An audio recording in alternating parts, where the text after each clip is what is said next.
Bonjour, bienvenue à la Société du Grand Paris. La Société du Grand Paris est un établissement public, industriel et commercial. Elle a été instituée en 2011.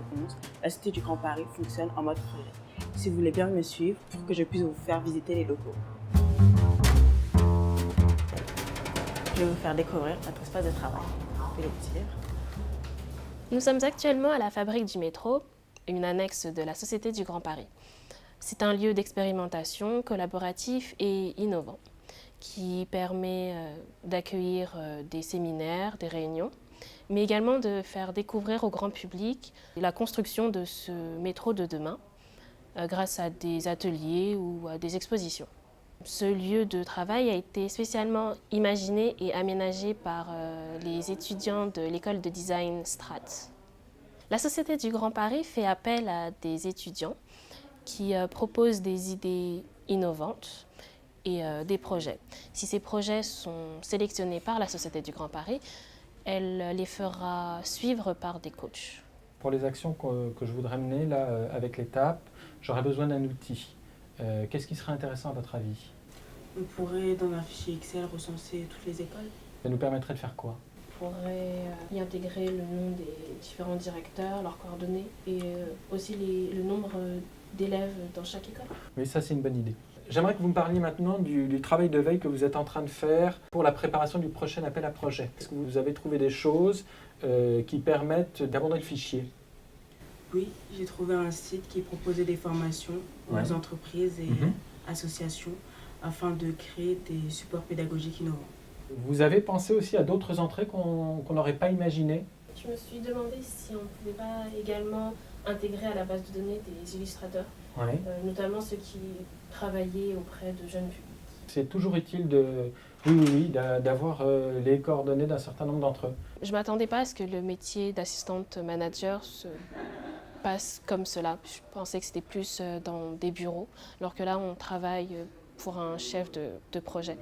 Ça nécessite une forte autonomie, de la polyvalence et une grande curiosité. L'un de ces projets est notamment la mise en place du Grand Paris Express, avec la création de 4 lignes de métro sur 200 km et le prolongement de certaines, ainsi que la création de 68 nouvelles gares d'ici 2030. L'objectif de ce projet est d'améliorer le déplacement des habitants en leur évitant de retourner sur Paris.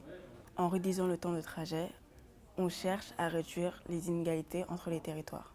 La Société du Grand Paris reçoit des subventions de l'État, de la RATP, de la STIF, de la SNCF ainsi que d'autres acteurs externes. Notre mission principale consistait à participer à un événement de sensibilisation du milieu enseignant à l'ère urbaine. Dans le cadre du partage des tâches que mon manager nous avait confiées, j'ai eu comme principale tâche de préparer des actions éducatives, c'est-à-dire j'ai créé un quiz, j'ai créé une malle pédagogique qui regroupait plusieurs actions culturelles et j'ai alimenté une base de contact du lycée agricole ainsi qu'une base de contact du département du 93. J'ai eu comme difficulté la recherche d'informations car certaines informations n'étaient pas données sur Internet. Pour pallier ces difficultés, donc, j'ai été amenée à relancer mes contacts par email et j'ai réussi à avoir quelques réponses positives. En complément des activités d'Angela, j'ai dû participer à la réalisation d'une base de contacts qui recensait les lycées agricoles dans la région parisienne.